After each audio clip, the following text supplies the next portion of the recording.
The case facts for Case 9-2 Money in Motion. Jake Nguyen, the manager of Asian foreign investments at Grant Hill Associates, faces a crisis as the Japanese market collapses, affecting East Asian financial markets. Despite warnings, Jake had increased the firm's investment in Japan to $15 million, now facing significant losses due to yen devaluation.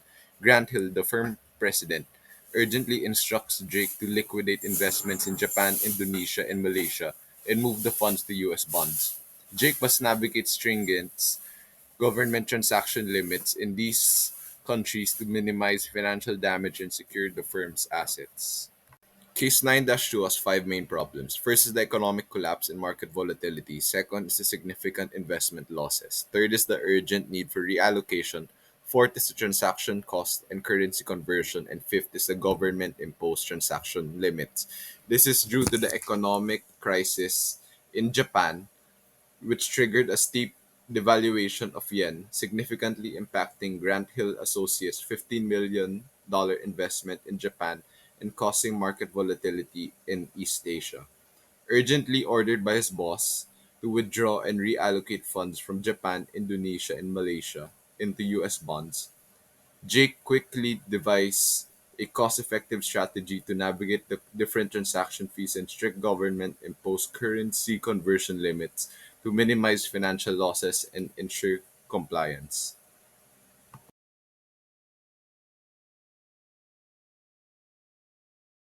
These are the three supply nodes: yen, rupiah, and ringgit. The demand node is US dollar, and also I draw the network originating from only the yen supply node to depict the overall design of the network. And in that network, you exclude rupiah and ringgit for simplicity. For case question B, it asks which currency transactions must Jake perform to convert the investments from yen, rupiahs, and ringgits into US dollars to ensure that Grant Hill Associates has the maximum dollar amount after all transactions have occurred. How much money does Jake have to invest into US bonds? First, we input all the currencies converting to all the other currencies. I separated these transactions into groups. For example, all the yen transactions are all together. In the case, it was mentioned that there are limits to how much domestic currency can be converted into other currencies. The countries that have these limits are Japan, Indonesia, and Malaysia. These transaction limits are from Table 3 of the case and are inputted into the transaction limit column. We then input the unit cost of the conversions using the values present in Table 2. To get the value of the supply and demand, the yen, rupiah, and ringgit were converted into US dollars using the conversion rates found in Table 1. These values will serve as the supplies and are inputted as positive values. The converted values of the yen, rupiah, and ringgit are then totaled to get the US dollars, which serves as the demand. So we will input this as a negative value. The rest of the nodes are then set as zero supply or demand. The formula for net flow is sum if open parentheses from comma h5 comma convert close parentheses minus sum if open parentheses 2 comma h5 comma convert close parentheses. The rest would be the same except we replace h5 with the respective cell of the node. For example, h6 for rupiah and h7 for ringgit. We have another formula here that just totals the supply values for yen, rupiah, and ringgit to get the total value of the investments in US dollars. This was used in the previous slide. We then set a constraint that makes sure that the range net underscore flow will be equal to the range supply demand. Then we have the formula for total cost, which is the sum product of unit underscore cost and convert. To address the transaction limits in Table 3, we need to add another constraint. The amounts in the convert column is the range of cells in the first constraint. This range should be less than or equal to the range named transaction underscore limit. For the first part of the question, I have expressed the numbers into units of 1,000. Jake should convert the yen into the following currencies: 2,000 units into US dollars, 2,000 units into Canadian dollars, 2,000 units into pounds, and 1,600 units into pesos. For the rupiahs, they should be converted into the following currencies: 200 units into US dollars, 200 units into Canadian dollars, 1,000 units into euros, and 280 units into pounds. For the ringgit, 1,100 units should be converted into US dollars, 2,500 units into euros, 1,000 units into pounds, and 1,000 units into pesos.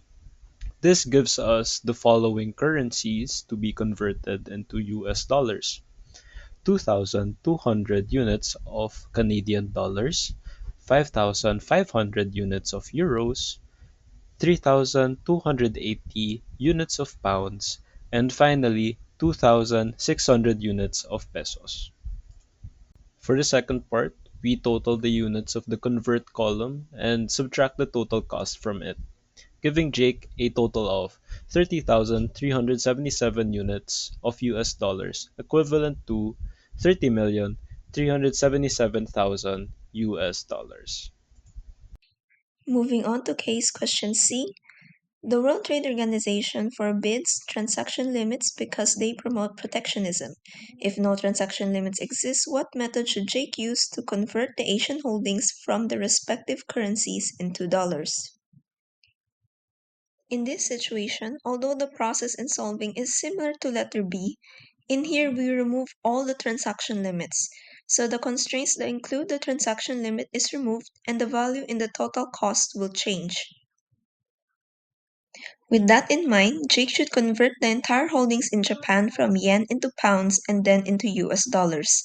The entire holdings in Indonesia from rupiah into Canadian dollars and then into US dollars. And the entire holdings in Malaysia from ringgit into euro and then to US dollars. Without the capacity limits, the transaction costs are reduced to $67,480. As per case question D, in response to the World Trade Organization's mandate forbidding transaction limits, the Indonesian government introduces a new tax to protect its currency that leads to a 500% increase in transaction costs for transactions of rupiahs. Given these new transaction costs but no transaction limits, what currency transactions should Jake perform to convert the Asian holdings from the respective currencies into dollars? Similar to the process in computing in letter C, in letter D, however, all unit cost of rupiah under the from column increase by 500%, meaning the initial percentage before the change will be multiplied by 6. Constraints did not undergo any change, but the total cost underwent changes. Moving on to the results, the optimal routing for the money doesn't change from letter C, but the total transaction costs are now increased to $92,680.